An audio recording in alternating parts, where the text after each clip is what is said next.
Somewhere in the highlands of Ethiopia, roughly 1,200 years ago, a goat herder noticed something strange. His animals weren't sleeping. They had eaten berries from a particular tree, and now they were moving through the night like they had forgotten darkness existed. That story might be legend. The plant behind it absolutely was not. Coffee is now the second most traded commodity on Earth. Over 2 billion cups are consumed every single day, and almost nobody knows what it actually took to get from a hillside in Ethiopia to the cup sitting next to you right now. The plant itself is Coffea arabica, and it evolved in the Ethiopian highlands without any human involvement at all. The climate there sits at elevation, cool and misty, filtered through forest canopy, and the plant grew wild across those slopes for millions of years before any person touched it. The Oromo people of Ethiopia were likely the first to use it intentionally, but not as a drink. They ground the raw beans with animal fat and shaped them into small, dense balls. It was portable energy, something to carry on long journeys or into battle. There was no brewing, no roasting, no ritual, just the raw chemistry of caffeine pressed into something you could eat in the dark. The leap from food to drink happened in Yemen, and it happened for reasons that had nothing to do with taste. By the 9th century, Arab traders were moving dried coffee cherries across the Red Sea into the Arabian Peninsula. Sufi monks in Yemen began brewing the husks into a drink they called kishir. Then sometime around the 13th century, someone roasted the beans.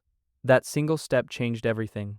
Roasting creates over 800 distinct chemical compounds. It transforms a bitter green seed into something with a smell that could pull a person across a room.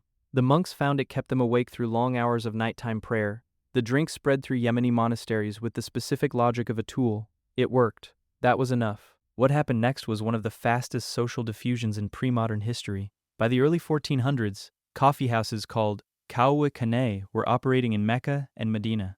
Within a century, they had spread to Cairo, Damascus, and Constantinople. These were not quiet places. Men gathered to play chess, listen to music, argue about politics, and hear news from distant cities.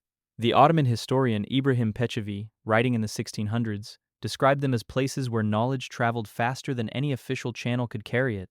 Rulers noticed.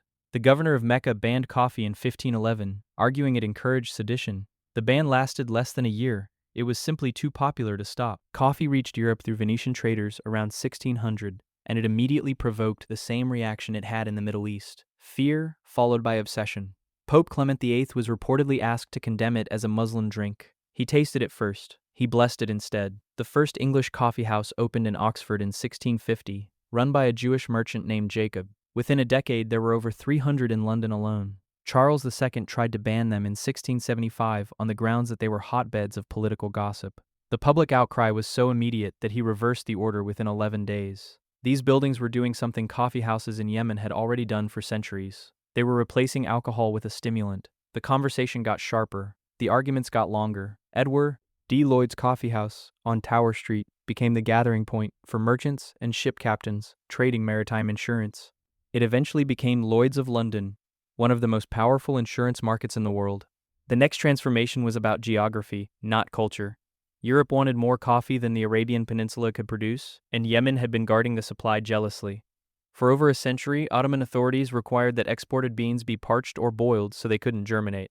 The monopoly held until 1616, when a Dutch trader named Peter van der Broek smuggled live seedlings out of Mocha. The Dutch planted them in Java, then in Ceylon, then in the Caribbean. By the mid-1700s, coffee was growing on 3 continents, and the price collapsed. What had once been a luxury drink available only to the wealthy became something nearly anyone in Europe could afford. There was a cost to that expansion that almost no account of coffee history spends enough time on. The Caribbean plantations ran on enslaved labor. Saint-Domingue, the French colony that would later become Haiti, was producing nearly half of the world's coffee by 1788. The soil was farmed by roughly 500,000 enslaved people working under conditions that killed them in enormous numbers. The abundance that made coffee ordinary was built on that. Brazil entered the picture in the early 1800s and never left. A Brazilian military officer named Francisco de Melo Palheta was sent to French Guiana in 1727 on a diplomatic mission. He returned with coffee seedlings hidden inside a bouquet of flowers, allegedly given to him by the governor's wife. True or not, Brazilian cultivation exploded. By 1920, Brazil was producing 80% of all coffee on the planet. The country's entire 19th century economic structure was organized around the crop. Railroads were built specifically to carry beans to port. Millions of acres of Atlantic forest were cleared. The word fazenda, meaning plantation, became synonymous with power and wealth across the Brazilian interior. The science of coffee didn't catch up to the culture until the 20th century. Caffeine itself had been isolated by the German chemist Friedlieb Ferdinand Runge in 1819, though he was working at the direction of Goethe, who had given him a sample of coffee beans and asked him to find out what made it work. Runge identified the alkaloid and correctly described how it acted on the nervous system. What he couldn't have known was that caffeine functions by blocking adenosine receptors in the brain. Adenosine is the chemical that builds up while you're awake and signals fatigue. Caffeine fits into those receptors without activating them. The sleepiness signal simply stops getting through. You aren't getting more energy. You're borrowing time against a debt that repays itself the moment the caffeine clears. Every person who has ever crashed in the afternoon already knows how that debt feels.